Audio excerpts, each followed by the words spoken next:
Rapar ST depot નજીક સ્થિત નયની આંખ હોસ્પિટલની જૂની ઇમારતનો જર્જરિત કઠોળો આજે સવારે લગભગ 11 વાગે અચાનક ધરાશાયી થઈ જતા આ વિસ્તારમાં ક્ષણો માત્રમાં દોડધામ મચી ગઈ હતી। ભૂકંપ પહેલા નિર્માણ થયેલી આ ઇમારત લાંબા સમયથી જર્જરિત હાલતમાં હોવા છતાં હોસ્પિટલ નિયમિત રીતે ચાલુ હતી। ઇમારત નીચે આવેલી આશરે 8 થી 10 દુકાનોની બહાર પાર્ક કરેલી બાઇક અને કાર પર કાટમાળ પડતા વાહનો સંપૂર્ણપણે દબાઈ ગયા હતા।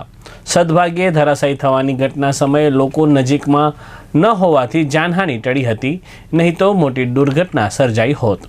ઘટના અંગે જાણ થતાં જ રાપર નગરપાલિકાના પ્રમુખ ચાંદભાઈ ભિંડે, નગરપાલિકા સ્ટાફ, પીજીવીસીએલ ટીમ તેમજ પોલીસ તંત્ર તરત જ ઘટના સ્થળે દોડી આવ્યા હતા અને કાટમાળ હટાવવાની કામગીરી શરૂ કરી હતી।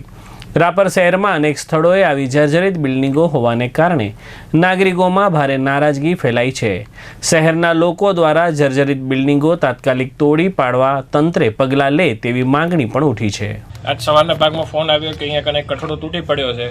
તરત જ નગરપાલિકાની ટીમ, મામલતદારશ્રીનો સ્ટાફ અને પોલીસ તંત્ર સાથે મળીને ત્યાંથી ટ્રાફિક ક્લિયર કરાયો અને જે અત્યારે લટકતો જે કઠોળો છે તે દૂર કરવામાં આવી રહ્યો છે। તેમજ આવી રાપરમાં જ્યાં પણ આવી ગંભીર રીતે અકસ્માત સર્જી શકે એવી જે બિલ્ડિંગો છે તેમજ કઠોળા છે તે તાત્કાલિક ધોરણે દૂર કરવામાં આવશે અને તમામને નોટિસો દેવામાં આવશે।